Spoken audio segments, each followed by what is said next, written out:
So here's what we should be talking about. It's 4:01, closing bell just happened, and after the day, well, it's pretty obvious that we did have some weakness going on. So, like, for instance, the Russell, pretty much break even. For the Dow,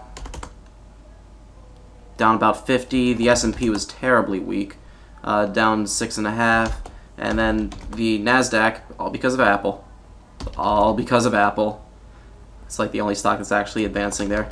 Nasdaq about break even. But what I am looking at specifically is I'm looking at candle patterns. And I know I don't talk about these too much because I don't think they're that useful as like counter trend indicators, or a couple of them I don't think are that useful. But this is what I want to talk about. When we have here, I'm going to bring up my paint. When we have price moving and we have volume increasing, that means that the trend is strengthening. Pardon my spelling if that's wrong, or like the trend is strong. Okay, so that's a good thing. So if like price is going up and you see volume going up, that's great.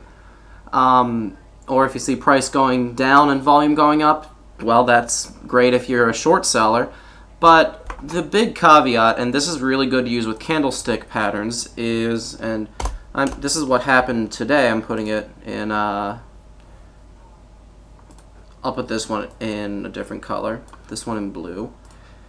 When volume is high and price doesn't move, that means that stock is changing hands, because that means that there's enough supply in there to be met with enough demand in there to have stock being traded between people, but there's no side that is stronger than the other. So that means stock is changing hands. It happens very often before reversals. Now, of course, we're kind of put in a bromide because tomorrow's the jobs report, but technically speaking, it looks like there's going to be a reaction to the downside tomorrow, or at least if there's an upside, it won't be that strong. Let me show you the actual volume figures on the indices. So if I go into, we'll just do a 1 month chart. You really can't do too much analysis there. It's pretty much a channel, you see it. But if I do the ETFs, so I'll start off with the Nasdaq. Notice that ever since we started going up, well, first we had a volume spike down here with very little movement in the actual QQQ, and then each time we went up, we kept going on lower volume, and then today we've essentially not advanced at all, and we have high volume. Now, of course, this was a holiday, but still, the price went up. Other one to show, the Dow. This one's very obvious.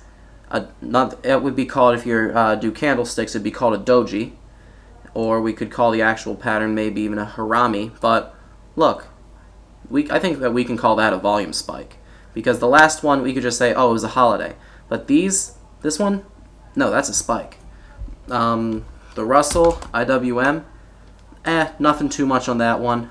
And then the S&P, once again, we have higher volume and no movement versus the open. So from a candlestick perspective, today was maybe a day where stock was being distributed from smart money to dumb money, or from dumb money to smart money, something. But even though not much happened today, I want to just emphasize that it was an important day. And we're going to see what happens tomorrow. It's very often thought that news lags price movement, so we might have already seen that the market is expecting and actually starting to digest a bad earnings report, and that's why perhaps smart money's getting rid of their shares right now. So just a little candlestick analysis.